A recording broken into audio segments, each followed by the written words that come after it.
hardest room I was ever in was Seattle Police Department was instituting a training for all sergeants and above. One day was diversity training, as it used to be called. In other words, a recognition that you're serving a diverse community as police officers in a city, a large metropolitan city, and understanding race relations, understanding gender issues, trying to figure out how to get in touch with that and understand the communities that you serve. Today's guest is someone whose career spans more than 25 years across public service, consulting, education, and media. And somehow every chapter connects through one theme: helping people and organizations work better together. She's led field service for over 100,000 member nonprofit, created award-winning public awareness television, built cultural awareness training programs inside the Seattle Police Department, and went on to found the Mercer Island Group, now one of the West Coast's most respected management consulting firms.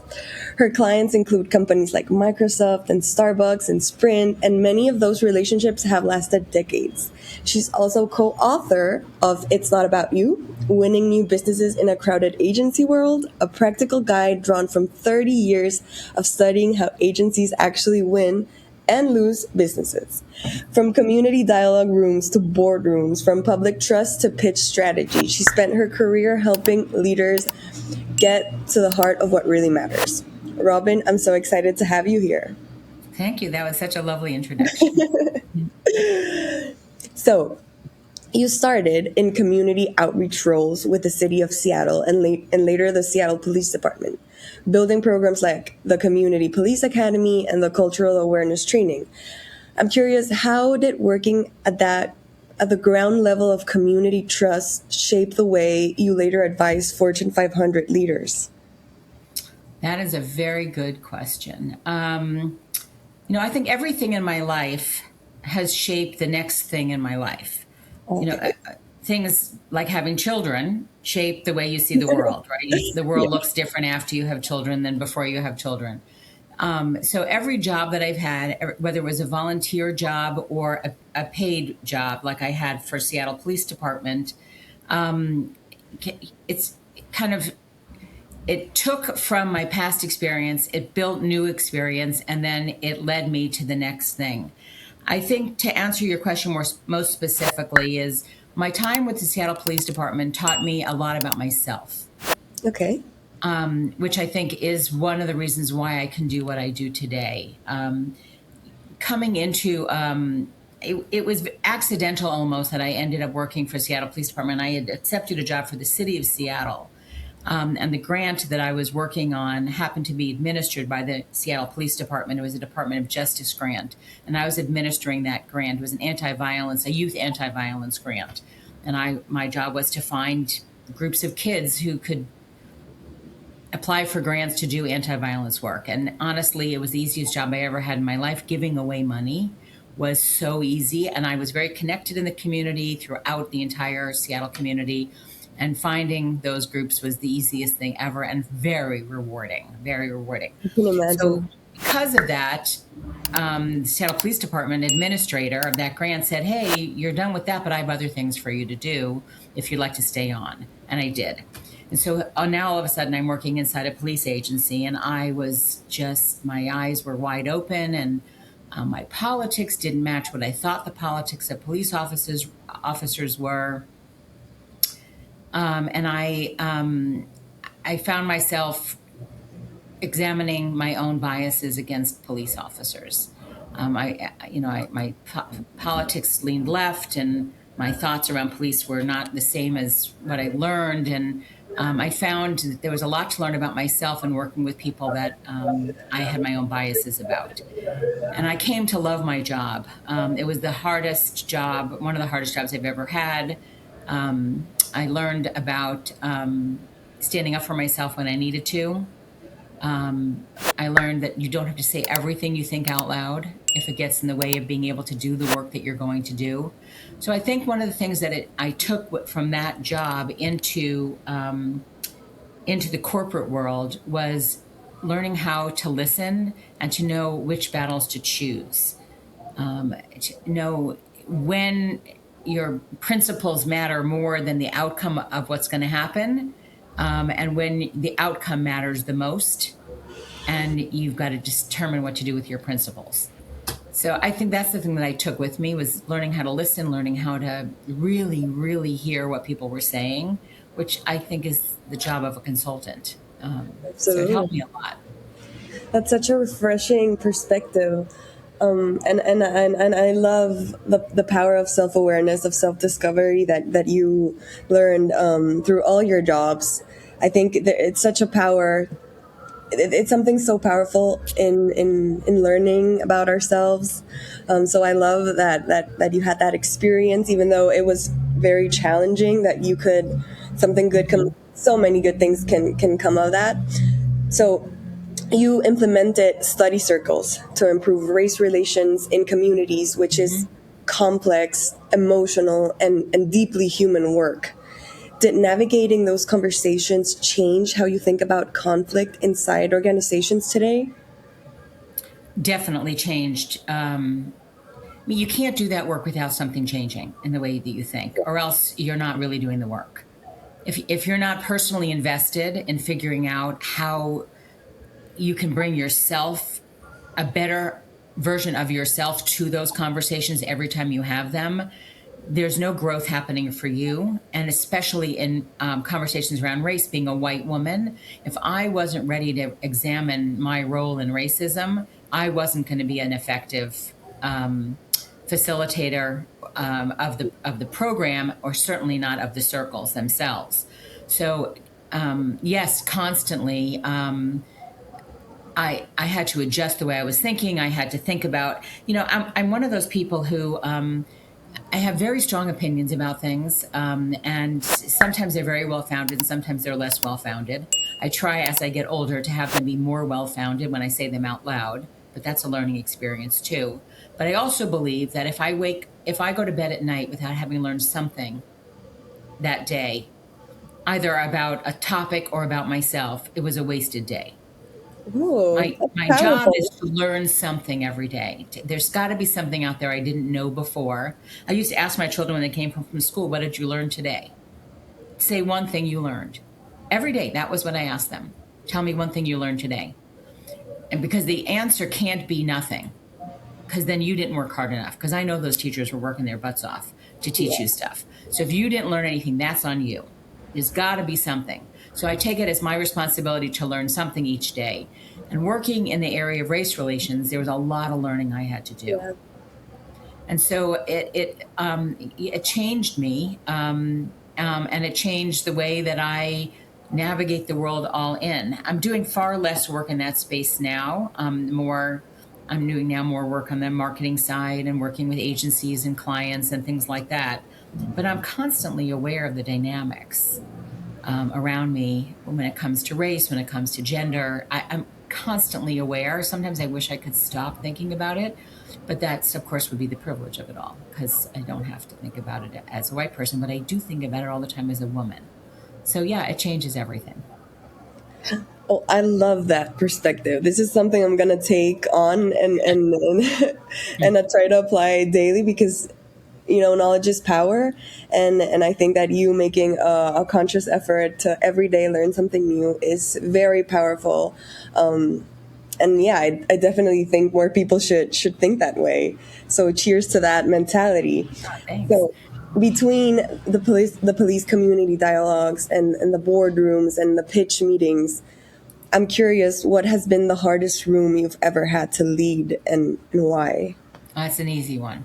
Um, Doing what we used to be called diversity training for sergeants, lieutenants, captains. The hardest room I was ever in was one of the Seattle Police Department was instituting a training for all sergeants and above. It was a 4-day training, I think, and one of the modules, one day, was diversity training, as it used to be called. In other words, a recognition that you're serving a diverse community as police officers in a city, large metropolitan city, and understanding race relations, understanding gender issues, because inside the police department there are serious gender issues. Women are definitely discriminated against inside the police organizations that I've worked in. but also sexual orientation, all of the different areas where the police officers serve the people, and the people are diverse. And so trying to figure out how to get in touch with that and understand the communities that you serve was our job, was to bring that. Myself and another facilitator crafted a one-day curriculum, and we delivered that to a pilot group. Of course, those were hand-selected people. They loved it. And then we had the first round of the workshops, and a bunch of people signed up to try to get this thing to just crash and burn, so they could just end it. I found this out later on, and honestly, they had taken bets as to when the facilitators they could get us to cry. Now, we never cried out loud in public. I just cried a lot afterwards, but they challenged us in ways that were. It was really hard. It was attacks more than challenges. It did not go well, and we actually ended up having to end early and then speak to the chief, and everything got restructured, and it was all fine after. But that was the hardest room I was ever in. I don't think I spent much time thinking about quitting. More, what ended up happening for me was I stood up after I cried a lot, but I stood up with my colleague, my co-facilitator, and we met with the chief, and he said, people are pretty upset about what happened. I said, really? So we're kind of upset about it too. And he said, we've got to be careful that we don't say things or do things that upset people too much that they won't be able to listen. And I said, well, at whose expense do we adjust things? And he said, they have to be able to say what they think. And I said, well, at our expense, saying terrible things about us? I'm frankly not expendable. Absolutely. And so unless you have our backs, I'm done. And he said, after a conversation, he said, I've got your back. And I said, so whatever happens going forward, if we just call this and we say we're closing this workshop, these people have to do it again, they're not participating, you're going to say, yes, I support you, and then you're going to ask us what happened. And if that works for you, we're good to go. And he said, you've got it. And it went on to be a really great program, and then all the other projects that came out of that. But the learning to stand up for yourself in a cerebral conversation about, we have to think about the curriculum. That some of it was reflex, my saying I'm not expendable, but that is what we need to do, I think, to be able to get through the hard times, is to know when it's too much, to know when to stop. Yeah, that must have been really challenging. It was terrible. But here I am to tell the story, so it's all fine. But it was an unusual situation. We got through it, but I think this is how life works in many ways. The politics of the corporate world, the politics of any large organization, people trying to figure out how they can keep things the way they need to keep them so that they'll succeed. And then you throw in something into the mix that's different, shakes up the culture. The culture tries to spit it out and reject it, because there are people that have a vested interest in keeping things the same. Yeah, but change is necessary. It's part of life. It's beautiful. It's powerful. It's transformative. So I'm so inspired that you were part of that change. Definitely more people like you. We need more people like you. So that was very, very brave. I can't imagine the courage that situation must have required of you. Yeah, yes, I think I was brave, and but I'll just say yes. Thank you. So you created and produced Beyond the Badge, an award-winning public awareness show for the Seattle Police Department. What did producing television teach you about storytelling that later became useful in consulting and pitch strategy? Yeah. When I got asked to produce that TV show, I said to my boss at the time, I don't know how to do that. which of course women say out loud. I don't have the qualifications, regardless of what it is. Men say, yes, I can do it. What was the job again? And then they figure it out. So Yeah. fortunately, I had a really great boss, and she, I could say to her, I don't know how to do that. And she said, that's fine. You'll learn how to do it. And because I I want love you to be the one to do that. it. And I said, so as long as we're clear that I've never done this before and I actually have to look up what it is, I'm happy to go. But what saved me was my co-producer. I don't know if he was given that title, but my co-producer, who ended up being the director and the photographer, the videographer, he taught me how to do this. And what my role was to find the right stories and then to figure out how to tell that story in a way that would resonate with people who don't understand police. Because the purpose of the show was to help people see beyond the badge, to be able to see police officers as people, because they are people. They put their pant legs one leg at a time, and they've got kids at home that they're wiping their snotty noses and cleaning up after them. They're just like us. And so how do we bring that human face forward? And because I was not a sworn officer, but I had gotten to know the police department quite well by then, I was able to kind of see what the story arc should look like, to hook people at the beginning and then to tell the story all the way through, knowing what points we're trying to make. So one of the things that I learned doing that was, if you don't know what your objectives are, like they always say, if you don't know where you're going, you're not going to get anywhere. If you don't know what your objectives are, you're going to produce just stuff. But we decided on what our objectives were going to be for each episode that we shot and then edited. I take that forward. I've actually taken that thinking in everything that I do. So if someone comes to me and says, can you evaluate this work? Well, what were the objectives? That's always the first question.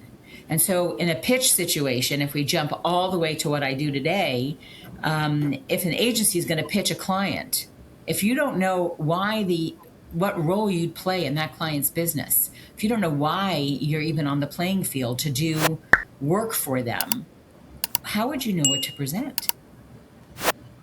Right? So you have to know what the objective is of the person you're talking to. And then what your objective is in the connection. The idea is to connect. Yeah. That's what Beyond the Badge was. That's what a pitch is.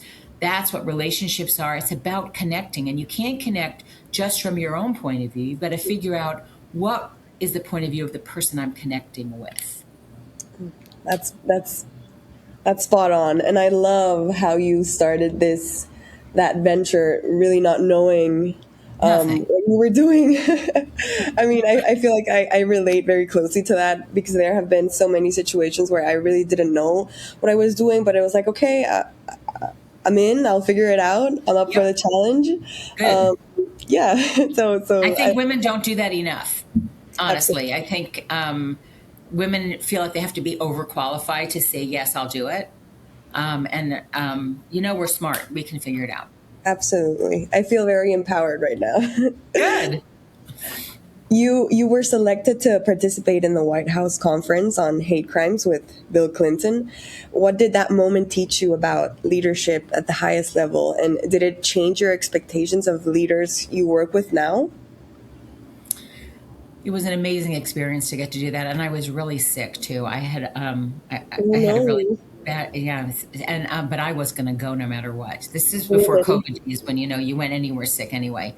Well, first of all, just going to the White House for me, I'm a bit of a political junkie. I love all of that. And I also love history, American history in particular. So getting to go into that building was, I still feel a bit awestruck that I got to do it. And I sat in, I went in, there was a breakfast buffet, and there were lots of different rooms, the blue room and whatever the rooms were called. And I just sat in all different chairs by myself, just thinking, I wonder who sat here. Just being in that historic space was very, very compelling and very emotional for me. The hate crimes conference itself, it was an area obviously I had a lot of interest in. And I went representing a Jewish organization, so anti-Semitism was, the thing on my mind. Of course, everything is connected, but that's what I was thinking about in particular. what I was most struck by, you asked about leadership, and regardless of how you feel about Bill Clinton politically, I mean, I was a fan of his presidency, not always his personal choices, but his presidency. What I noticed about him, so we had this breakfast at the White House and people were mingling, and then he spoke briefly, but then we went to, I think it was American University, it might have been Georgetown. We went to one of the universities nearby in DC into a large conference space, and it was the people who were at the breakfast were in the audience, and then up on the stage was a big U-shaped table with President Clinton at the head of that table, and each person that was up there represented a different group that experiences hate, and they told a story. Each one told a story. And it went on it must have taken an hour and a half, maybe. It was very compelling. It was very emotional. It was really an interesting, it was a chance to hear what it's like from other perspectives. He never took any notes. He sat and he listened. And then he spoke. And he leaned in and he had a personal question or comment for every single person that had spoken. He took 0 notes. He didn't take any notes during the time that he was listening. And what I learned about leadership that day was that great leaders know how to listen, but really listen. Active listening. Listen enough to be able to actually, it's kind of like breathe it in so it becomes part of you, so that when the conversation continues, it's a genuine conversation just about you. Each one of those people had to have felt so special.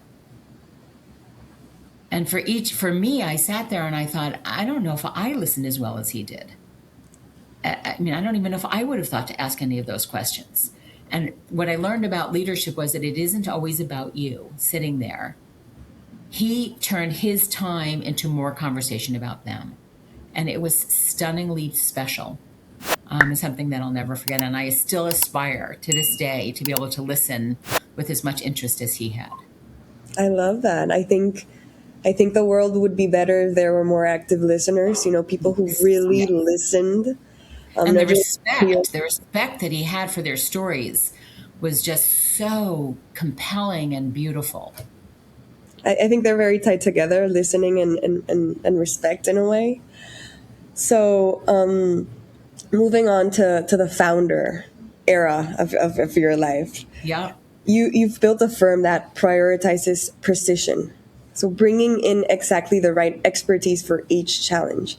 What problem were you solving with that model? Well, I founded it with my husband, so I want to make sure that I'm clear of this. Not just me. So Steve and I did this together. But I think the model, we started out, Steve really kicked it off, and I was still at the Seattle Police Department when we kicked off the business. I was a contractor there, as a part-time employee there and on a contract. So I was able to do both things. But what we realized was that, well, most important was Steve was in the corporate world, and we did not want to keep moving with our kids. We liked Seattle. We wanted to stay here. And Steve was not happy. He was working at Weyerhaeuser at the time. Things changed there to a point where he thought, I don't know if I really want to keep doing this. Excuse me, but we didn't want to move. So the Weyerhaeuser folks were wonderful, and they said, well, why don't you consult for us while you're figuring out what you want to do? So what we started doing was trying to figure out, could we find people or companies, excuse me, people who had challenges in front of them that we could help them solve in a short period of time, project work essentially, rather than staying on for a long time and then having that ends and to find something else. We wanted something that could be more rolling. Excuse me, I'm going to cough. Sorry. So that's what we set up. The idea of the company was to be able to meet people where they were, help them uncover or even take apart their challenge, and help determine solutions to those challenges in project format. Sometimes it would take a month, sometimes it would take 6 months, or however long it would be.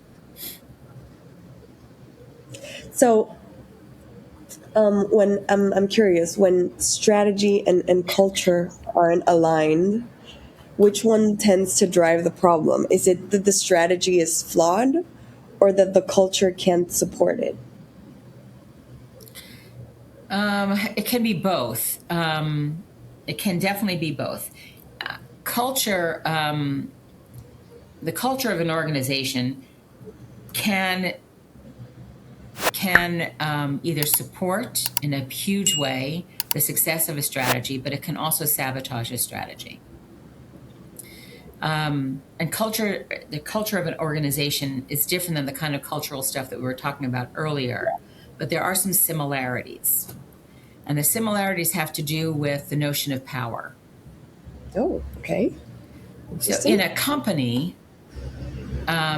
if people feel compelled to assert their power, their ownership of parts of the organization at the expense of other parts of the organization or other people in the organization, that's when strategies that try to connect across an organization fail.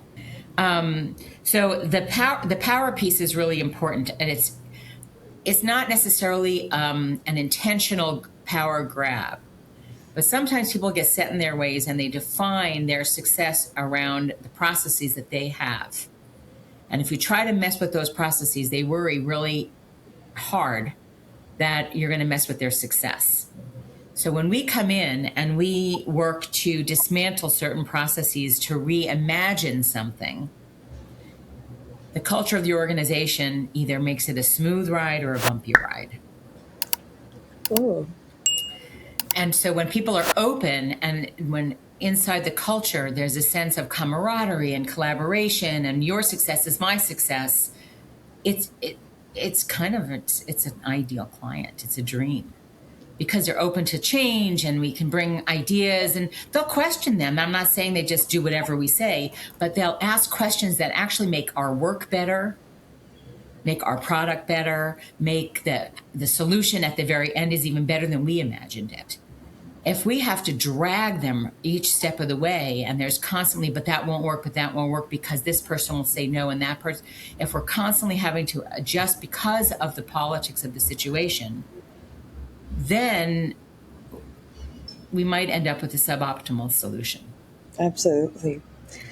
And many of your client relationships last 10 to 20 years. So in a culture obsessed with, quarterly wins, how do you help leaders think long term without losing urgency?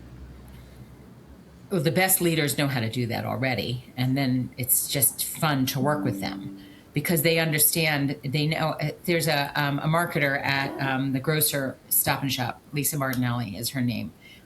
She's the brand. She's kind of leads the brand operation at Stop and Shop, and she always talks about brand over time, sales overnight. Is the way that she puts it.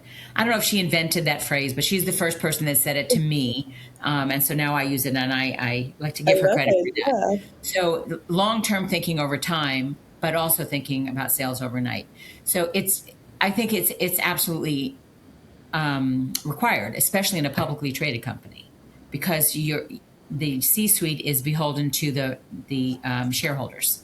Yeah. And that's just that. There's whether you like it or you don't like it, that is how it is. You are beholden to the shareholders. And if you don't bring them what they need on a short-term basis and on a long-term basis, you will be out of a job.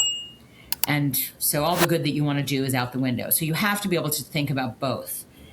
I'll tell you that years ago, we did a review for Ulta Beauty. It was a long time ago. It was right when Mary Dillon became the CEO of Ulta Beauty. Female CEO who it makes sense that company would have a female CEO, but she was the first female CEO for that beauty company. And Mary knew what she was doing. She's still out there doing her work, but she knew that what she needed to bring to that company was an elevated brand and sales overnight. She had to get points on the board early because it was a publicly traded company. So foot traffic, basket, increasing your basket size, the ways you can count that the business is improving. And we did an agency review for her first creative agency. And there was one agency, I will not name them, they were in the lead going into the presentations. I mean, they had just done great work in the early sessions. And when we sat down, I happened to be sitting next to Mary at the presentations, and they opened with a slide that said, "Here are the 3 business issues you gave us." And I thought, oh, brilliant objectives, right? What are the objectives? Grow the brand awareness, and elevate the brand. Increase store traffic and increase basket size. I don't know if those are exactly the ones, but they had two short-termers and 1 long-term. And then they said, and here's how we view those. And they put an X through the basket size and the traffic and said, until you address your brand, you won't be able to move the needle on the other 2. Absolutely. And Mary looked up and she said, huh. And then she looked down, and she was on her, at that time, her BlackBerry the rest of the presentation. Oh my God. They were done. Because Mary's objective was to do the 3 things at once. She didn't have the luxury of building her brand if she wasn't going to also continue to move sales. And that agency, they were done. They were done. And I will tell you that their creative gave me goosebumps. It was brilliant, beautiful creative. But they did not, they actually showed that they did not understand the objective of the C-suite. And that was it for them. Wow. That's so interesting. So that you have to be able to think about it all at one time and figure out how it all pieces together. Absolutely. So companies like Microsoft and Starbucks, Sprint have, we just mentioned, stayed with you for decades. What do organizations underestimate about what it really takes to build that kind of long-term trust? I think I don't know that those organizations are looking for long-term relationships necessarily, especially with consultants like us. Those relationships, those trust relationships, get built person by person versus organization by organization. So we haven't worked with Starbucks in many years, but when we did many projects for a very long period of time. But it had less to do with Starbucks and Mercer Island Group and more to do with the people we knew inside Starbucks and us and the relationships that we built with them. And I think we built the trust relationships with them by knowing and understanding what mattered most to them and being honest about what we could deliver and honest about what they needed to do to be able to get through whatever challenge or obstacle that they had. And that's where the trust gets built. Trust doesn't get built between organizations. It gets built between people. And so while we're not working with Starbucks today, we are working even still with some of the people we used to work with at Starbucks, where they are today. So the relationships are with the people. And people trust you if you are trustworthy. And then I trust clients when they're trustworthy. There are some clients, very few, but there are some clients I really don't need to work with again because I didn't feel that I got the reciprocal trustworthiness that I offered out. Valid. Very strong point.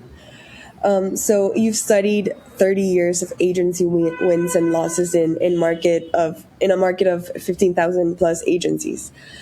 I'm curious, what's the most common blind spot agencies have when they think they're different? Well, that's the blind spot, that they think they're different. Most agencies think that what differentiates them is their people. Oh, okay, that's very interesting. But it's not. That can't be the thing because your people change over time. Yeah.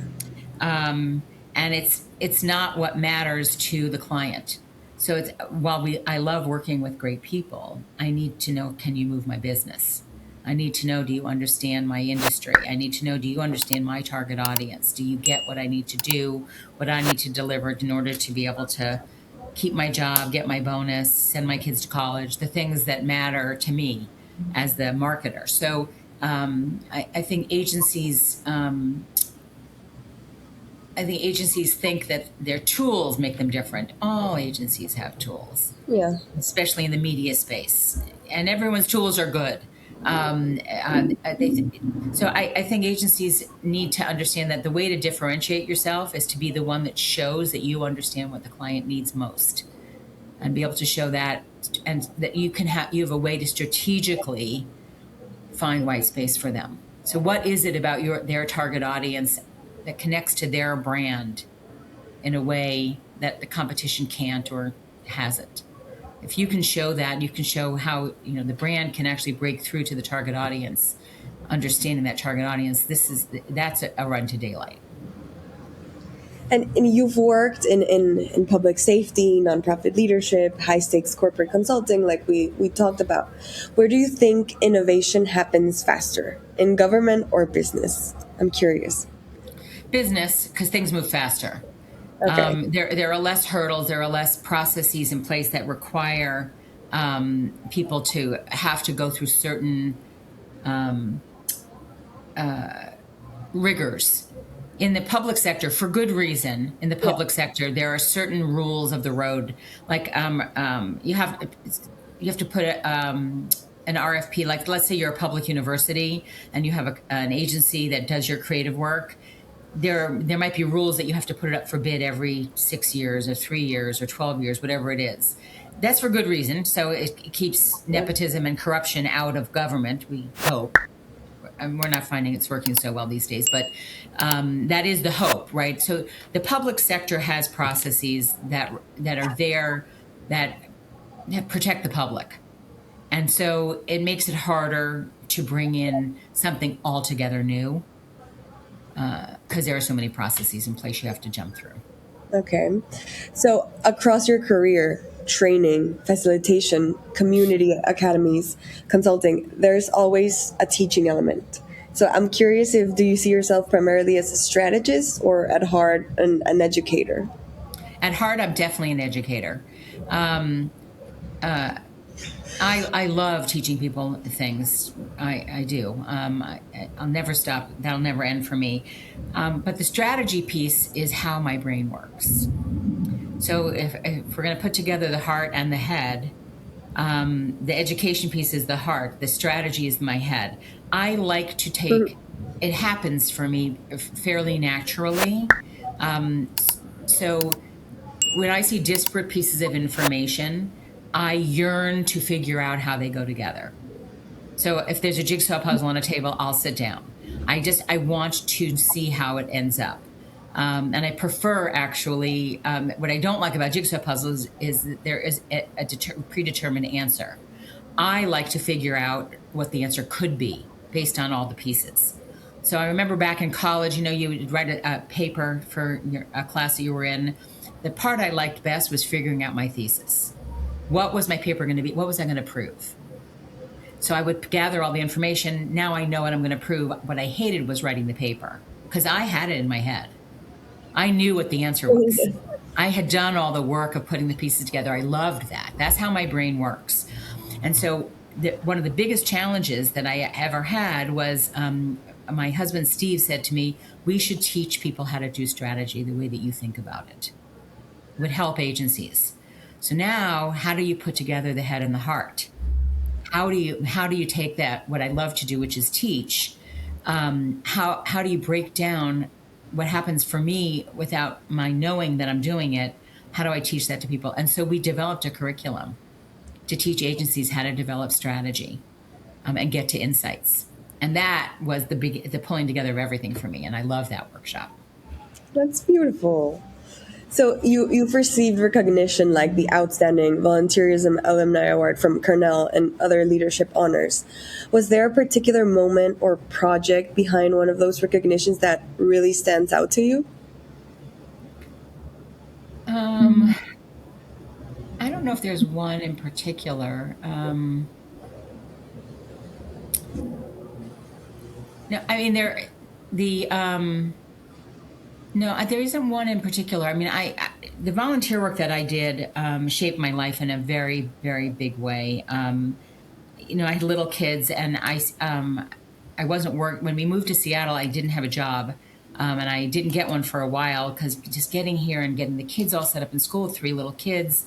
But I'm not that person that can just do that and just do, PTA and class Yeah. parties. I did my fair share of those, but I didn't love that. So I got involved in Jewish organizations. because it felt very comfortable for me, and it was a great way to meet people. And I got involved in Jewish philanthropy and in Jewish causes, and then I expanded my horizons, and I did a bunch of work in the childcare community and other things like that. And all of it, people used to say, "I can't believe you give that much time to nonprofits and to volunteering." And I always thought, but do you realize it's really very selfish what I do? Because what I get from it is immense. I mean, the feeling of doing good, it really does feel good. It feels good to do good. And I also learned how to read a spreadsheet. I learned how to read a profit and loss statement. I learned what budgets were. I learned about deferred expenses. I learned about capital expenses. And I learned all the budgeting and all the backroom stuff about how organizations run that has served me now in my for-profit career. I learned all of that in different volunteer organizations. So there wasn't one thing or one moment that stood out. There was an incident that probably affected me most when I was the board chair of the Jewish Federation of Greater Seattle. There was a hate crime at our federation. A man came in and shot 6 women and killed one that worked at our organization. And just by chance, I wasn't there. By luck, by chance, I was not there. And then dealing with the aftermath of that was devastating and personally challenging. I mean, I never thought I would have to. Yeah, There was a lot of press and a lot of things I never had done before and didn't know how to do. But again, step in and bring people around you who know how to do it, and then they help you. But that was probably the most impactful moment, but it certainly doesn't define everything I did. Yeah, and I love how this, in a way, it circles back to how you have learned out of everything you've done, and sort of that the power of consciously being aware of where you are and what this opportunity presents itself for you to learn and grow and evolve. Even something as challenging and horrendous as experiencing that hate crime but I think it's so beautiful how you've chosen to grow and learn and transform out of everything you've experienced. Thank you. So across public service, consulting, media, authorship, what problem have you found yourself solving over and over again? I'm curious. Well, I mean, it's certainly with the problem we find ourselves solving over and over again with advertising agencies is figuring out how to talk about themselves in a way that makes sense to clients rather than make sense to the agency. So it repeats over and over again. I never get tired of it because I always feel like I'm helping somebody grow their business every time we work on it. But the challenge is they all feel close to each other, but yet each one's different. Each project I work on, I just feel like I'm trying to help people break through noise that's there that is getting in the way of them doing good work. And we can kind of help them do that. Sometimes just giving them permission to try different things, but there's not something in particular that repeats over and over again. Okay. Well, Robin, I've loved this conversation. The through line in your work, whether it's public service or consulting or authorship, it really comes back to helping people work better together, which I find fascinating and really inspiring. So thank you for taking this time to share your insights with us and your journey. It's been amazing. My pleasure. Thank you for having me, and thanks for asking about those times of the past that is fun to talk about. It is. I can imagine.